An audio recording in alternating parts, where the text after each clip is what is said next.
and welcome to the Channel Maven, a part of 360 Insights podcast. I'm AkilahMurrell, and I'm the Senior Manager of Channel Marketing. Now, I had the honor of sitting down and speaking with Juanita Coley. Juanita is the CEO and founder of Solid Rock Consulting. She's also known as the Contact Center Whisperer. So I'm sure you've heard of her. If you're on LinkedIn, you have seen Juanita. She sat down with us to talk about such a timely topic. It's the power of personal branding. And her concept, I love this, is putting purpose over preference to really help you push through those times when you don't want to be the brand. But she talks about the importance of just being authentic and transparent and how that ties back to productivity, to even the bottom line, to personal success and growth. So take a listen. Again, I think it's such a timely conversation as we begin the new year in 2024. Why not start out by investing in yourself and ensuring that you are in alignment with who you really say that you are and living your authentic self? Because we all benefit personally and professionally, and even to our customers when we're walking in our purpose and living our true brand. Welcome to the CMC podcast, Juanita. We're so excited to have you here today, gracing us with your presence. I have seen you all over social. When I think personal branding, actually, I think of you. Honestly, you've done such a phenomenal job in our space. But before we dive into our conversation, can you just introduce yourself to our audience? Yeah, absolutely. Well, first of all, thank you so much for having me, Akilah. I really appreciate it. I always count it an honor whenever I get to grace any platform. And so thank you so much for having me. I am my name is Juanita Coley, as you already alluded to. I'm affectionately known as the Contact Center Whisperer, but I'm the CEO and founder of Solid Rock Consulting. We are a workforce management consulting firm. Awesome. Yeah, I love your tagline, the Contact Center Whisperer. So maybe we'll get into that a little more. What I want to know, though, about you is share with our audience your very first gig. And what did you learn? Like, is there a skill that you are currently, like, it's still activated as something that you still do even to this day? What is that skill and how has it helped you in what you're doing today? Yeah, absolutely. So my very first gig was actually working in a call center. So I was a teen mom. I'm not sure if you know this story or not, but I was a teen mom. So I was working in a call center my junior and senior year in high school. I had OJT. I'm not even sure if they still have that or not, but OJT is on the job training. So I already had all of my classes and credits to graduate. So in high school, you can take a class called OJT where it's a credit as well. So I was working in a call center because obviously I needed to take care of my child. And that was my very first job. Well, technically, I worked at Publix for like 2 weeks collecting carts. And I was like, no, I'm not going to be able to do this. I'm not going to be able to do this at all. So, right. So I always count my very first gig that I actually worked as a job was in a call center. That's interesting. Like this, I've never met anyone where it's come full circle. That's awesome. So what skill would you say you hone in on that's really helped you succeed now? Research, right? Like, so I'm one of those people that, so working in the call center as an agent on the phone, we had to be really good with customer service and digging to find the answer. And while some people that would aggravate, for me, I love it. It was like being able to have endless possibilities to learn. Right. And so one day I was sitting in my cubicle, I saw a Blue Pumpkin book, which I'm telling my age for sure. For those that know this piece of technology, they were bought by Witness and now it's Variant, right? So that's how long I've been around the Variant platform, since the Witness and Blue Pumpkin days. But I picked up this Blue Pumpkin manual, which was a user guide, and started to read more about it. And that's what really grabbed my interest and love for contact center and workforce management, all just the different intricate parts in the call center around telephony and the customers, the employees, the various departments, marketing, HR. It was like, oh my gosh, it's so many different opportunities. So I began to really just dig deep and always ask questions. And that was one of the skill sets or one of the character traits for me that turned into a skill set, I like to call it, that I live in today. Always be asking questions, is something that I always say. Right, right. Wow, that's amazing. And I can see, and you and I, we haven't known each other for very long, but just hearing, I can feel the passion. And you're in alignment. Like you're doing what you're supposed to be doing. I love it. It's so Absolutely. clear and just there's no question. Yeah. And so I know for sure today you're going to offer a lot of great advice because you're living it. You're being the brand, you're living the brand. And I really know that our audience is going to get some insightful information. What I love about this conversation is we've talked about like the power of influence and things like that, but there's something different about living your brand and tying that to productivity, tying it to success. I know you believe that the impact of being the brand actually does tie into the bottom line. So let's dive into that first question. Speaking of impact, what impact can you make of being your own brand in today's competitive landscape? How do you stand out from the crowd? I think you stand out by being you, right? Mm-hmm. Like you don't have to try hard, just be Mm-hmm. you. Like out of all of the world, out of all of the different people, there's so many different people on the planet, but there's only one you. And so if you just be you, you stand out, just period. I think what we become accustomed to, though, by going to school and being educated and all of the different things, is we learned actually how to fit in. Mm-hmm. And so there has to be an unlearning that happens to say, hey, it's okay, that quirkiness, that thing that's unique about you, the thing that you like that makes you stand out, whether you're extra talkative or whether you just connect with people easily, or you like to sit in the corner and do the research and dig into the data, whatever that thing is, own it.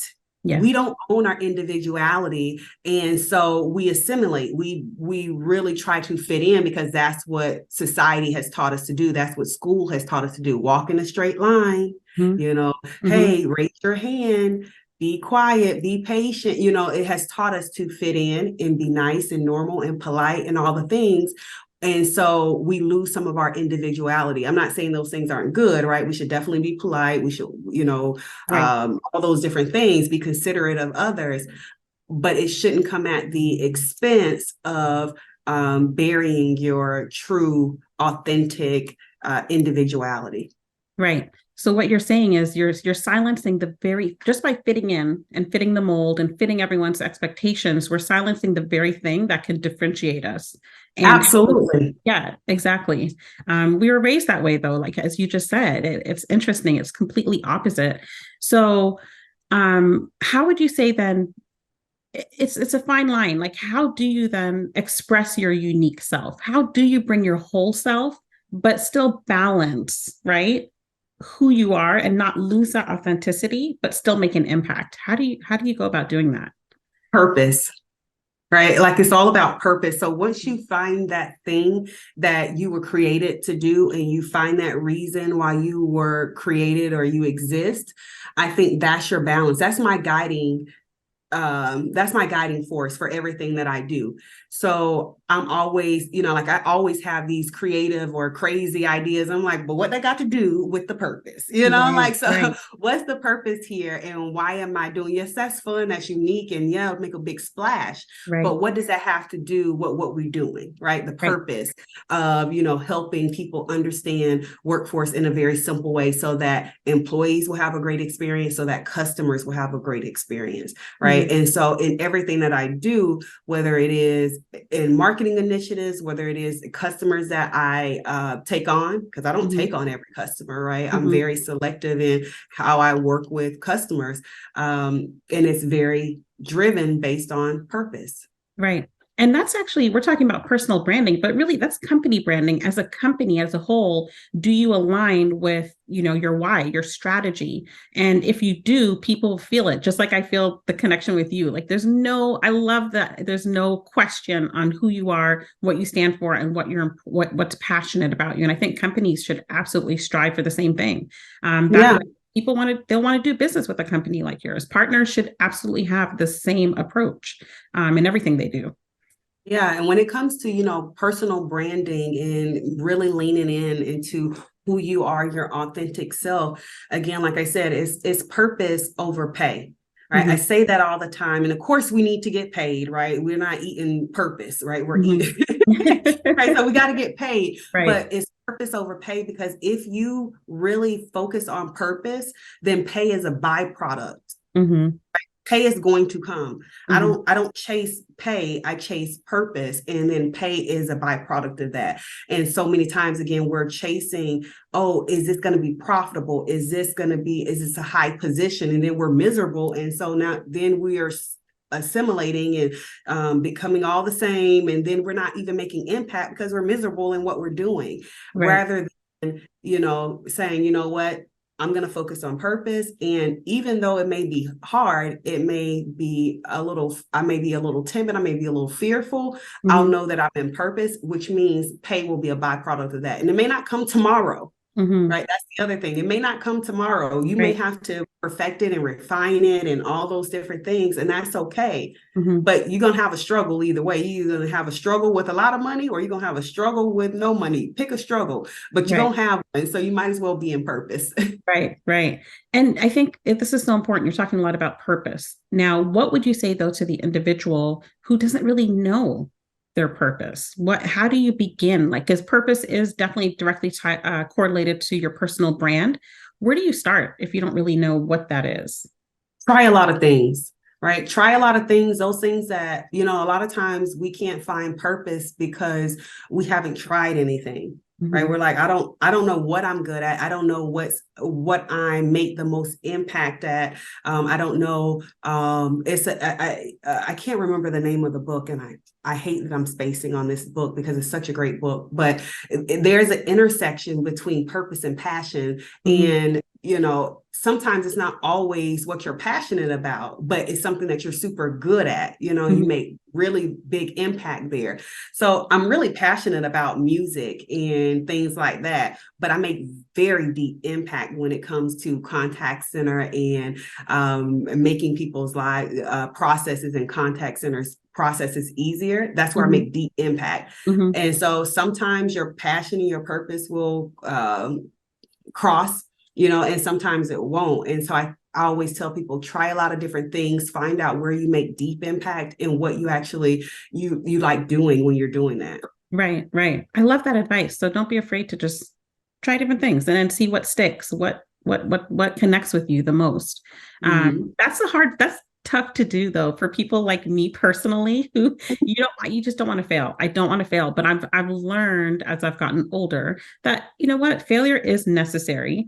And failure is necessary, and it's such a good thing. Yeah, right. It's a good that's thing. That's back to how we were kind of raised and trained. Right. Like, don't get an F, right? Or don't get a bad grade. Like, failure is such a good thing. I think it's the way we think about it. We've been conditioned to think about it. Show me someone who has never failed. I'll show you somebody who's never tried.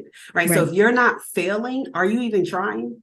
Right. Like, so if you aren't failing at anything, if you're likely a person who doesn't try anything. And, like, you can live your whole life in the safe box, or you can venture out and see that, oh, yeah, I failed at this. I learned at this. Some of my biggest successes have actually come through failing. Right. Absolutely. Literally. Yes.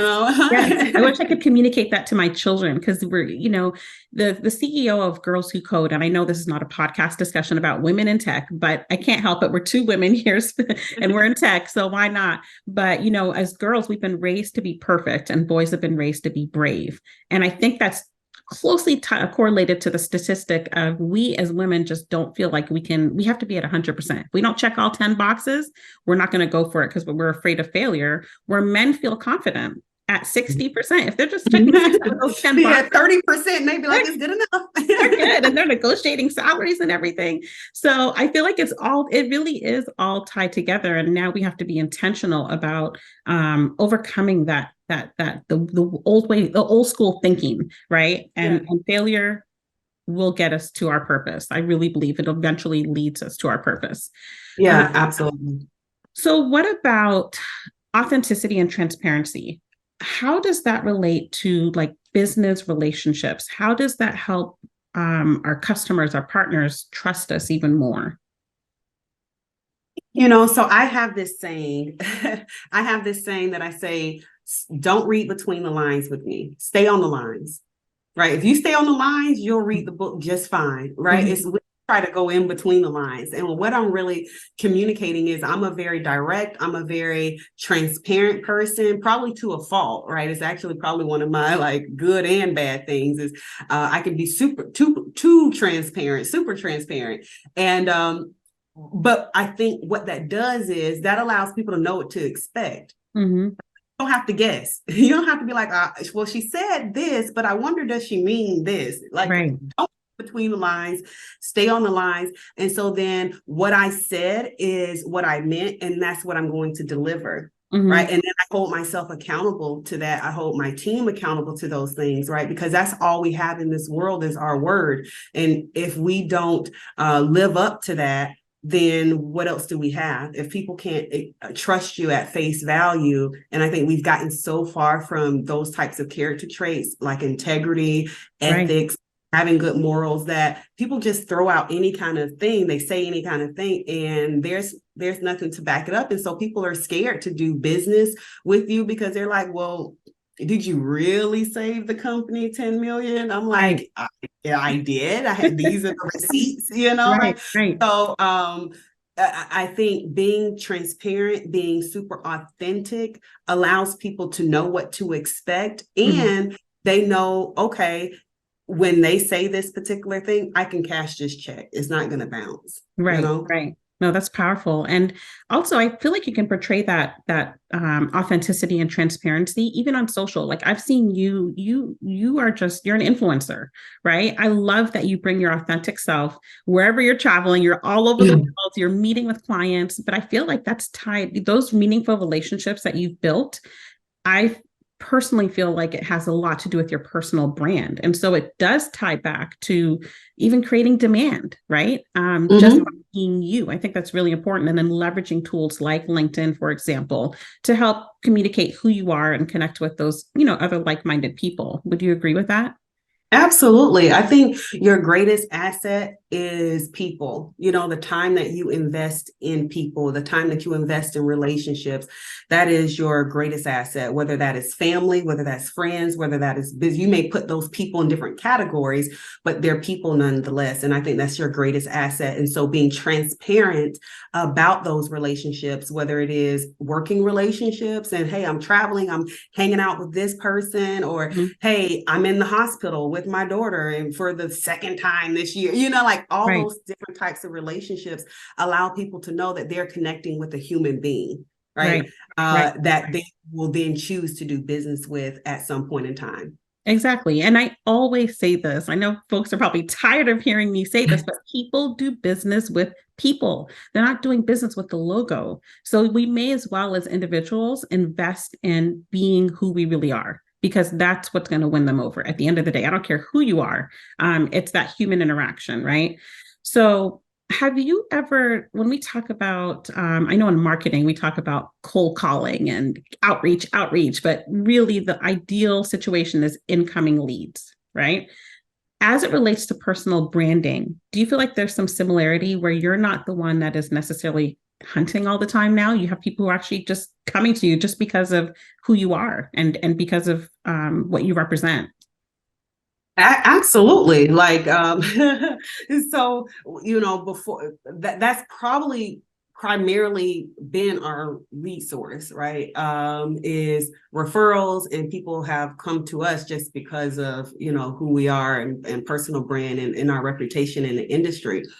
And so one of the things that was a challenge for me was learning how to hunt. So it was actually the reverse.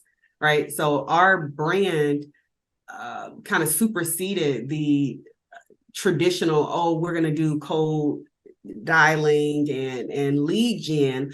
Our primary business or revenue from our business came through referrals and just, our reputation. And as we began to grow, it was like, oh, okay, I need more income than just enough for me individually. I have a team of, 20 folks, we got to do more. We got to actually learn how to hunt now. And so then that became a learning curve and a thing. And so absolutely, I believe that your personal brand and your reputation will supersede and be a lead generator in and of itself, for sure. Right. What about some of the misconceptions out there about personal branding? I automatically think back to my experience. Even now, there's some people who are just like, well, you're just too confident and just there's some misconceptions about staying true to who you are. I'm noticing that more and more. And it's surprising because for me, I feel like I'm now just took all these years, but really aligning with my purpose. And I love it. And I'm excited and so passionate about it. But there's some misconceptions. You can be taken the wrong way. What do you have to say about that? I kind of feel like Deion Sanders in this moment right there, right here with this is like, how you feel about me, and that's not my problem, right? Right. Like that's not my problem. I say this all the time. I'm sure I got this from a book. I'm a reader, so I love reading, and that's probably why I can never remember the names. My bookshelf is ridiculous. But I got this from a book. It might be Laws of Leadership or a John Maxwell or something like that. But having an audience of one, I'm a believer, so I have an audience of one, and how you personally feel about me is not my problem, right? It's not. Of course, I'm big on relationships. I'm big on all the different things, right? But at the end of the day, I have a purpose and I have a job to do. And how I get that done, as long as it's in integrity, long as it's with ethics, as long as I'm being accountable. How you feel, if you feel that I'm overconfident, that's probably because you lack confidence, right? You probably should take notes. If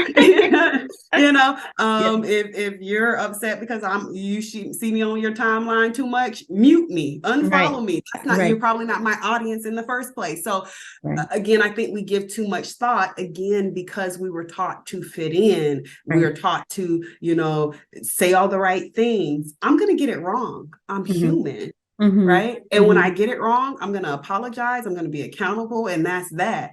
But otherwise, my goal is to complete purpose. And as long as I'm doing that, how you personally feel about that is not for me. That's for you. Right. And you're right, because even just personal branding, we're talking about purpose, and that's extremely important. I think it all points back to your purpose, but then also positioning yourself as a trusted advisor, as a thought leader, as an influencer. If you're struggling with your personal brand, chances are that will not be an outcome for you. And as we know in the business world, we're always trying to generate some kind of interest, generate leads. I feel like we're all in sales. Even if we're not in sales, we pretty much are. We're selling something. And absolutely. I think personal branding plays a big part in positioning you as a thought leader, as an influencer.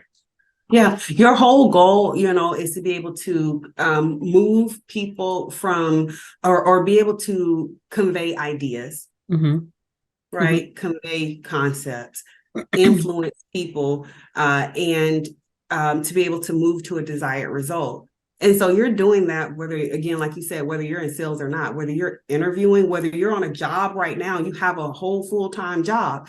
Your goal on that job is to do a particular result. And so when you're working cross-functional with other teams, your brand of, does this person get the timeline? Do they get the things done? Are they able to communicate effectively? Are they able to work well? That's your brand. Right? Whether you're a CEO or not a CEO, your personal brand, or whether you're able to convey thoughts and influence others is your brand. What do people say about you when you're not in the room? Ooh, that's good. That's your brand. Right. That's your brand. Oh, she don't never turn on assignments on time. Oh, she's always late. Wow. Or, she said she was going to do this, but she really don't do this. Or she's always, late with the assignment. That's your brand. Right.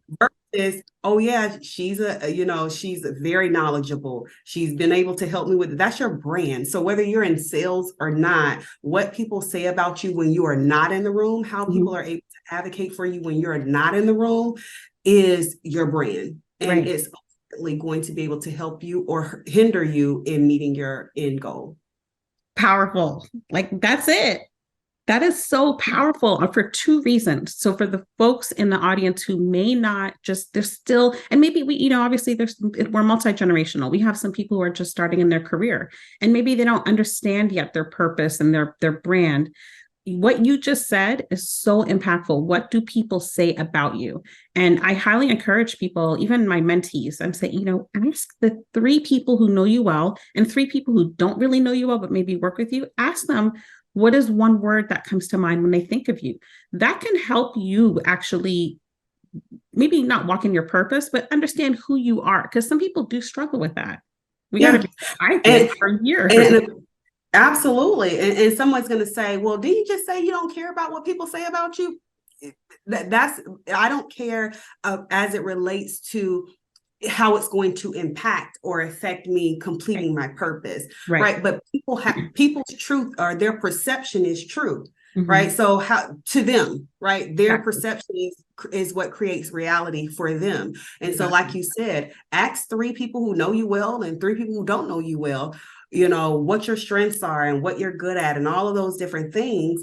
And then that will start to help shape a picture for you of, wow, if in your core internal, like, no, that's not me. Well, that's perception. So you may want to start figuring out, how do I get what's inside to resonate and show outside? How do I communicate that? That's branding. Right. Exactly. Because a lot of times we're like, well, I really love this. I really love that. Well, they don't know that. Nobody knows that. And that's what you feel internally is not resonating externally and so that's what I mean by what people say about you when you're not in the room. That's your brand. Yeah, that's so good. Question that I have for you. I know we kind of discussed this, but for the introverts in the room, what's the advice to give them on still being the brand, living the brand, accepting it, and not taking an introverted approach? And I want you to talk about it too, as it relates to the bottom line, like why that can be a blocker on so many levels. Yeah. Believe it or not, I know people are going to be like, ain't no way. Believe it or not, I am a true through and through introvert, like in real life, like for real. I am an introvert, and people are like, Juanita, you are a liar. I do not believe you. And they're like, how do you get on these stages? Sometimes when my teams travel with me and I'm getting ready to speak, I'm like, I don't eat before I speak. So they're like, and generally it's because I have so much nerves. My stomach is all going everywhere. And so my team knows this about me. And they're like, but we could never tell when you get to speaking that, you were nervous or that you were introvert. And I tell them this, because it's purpose over preference, right? So good. I would prefer to not be on the stage. I would prefer in the corner or working with a customer, dealing with some data or whatever, right? Because I am purpose focused, then it's purpose over preference. So you guys are going to get tired of me saying this, but everything purpose really does drive me. And so whether even though it is my preference to be an introvert, my purpose won't allow me to do that. I can't show up and unlock someone else if I'm in the corner. Right. I can't unlock the answer for someone else. I'm behind the scenes. Right. Because my particular purpose, I have to be seen. I have to be visible. Your visibility a lot of times is where your power is. And so because you prefer your preference, right, of being off screen, you prefer your preference to being in the corner, your profitability is being impacted.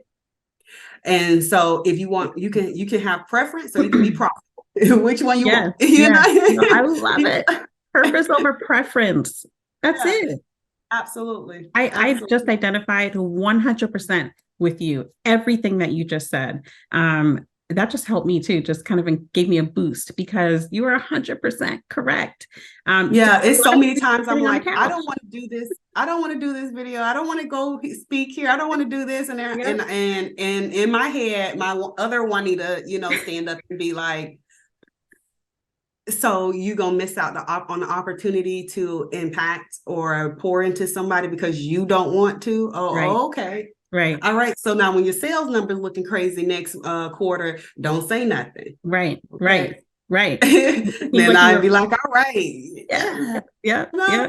I think you said it no, earlier, like you can't, you can eat your purpose, but not preference. That's not going to put food on the table, because we probably all would just rather be, not everyone is an introvert, so I get it, but you're right. We have to push, we got to push through what we want to do and think is right. We really just got to go for it. All in. All in. absolutely. Yeah. I love it. This conversation has been phenomenal. I think if you even just listen to this conversation from the standpoint of an individual, personal branding is important, but even from the company level, some of the things that you shared with us, companies should actually take heed. These are things that they can implement with their company branding all day long.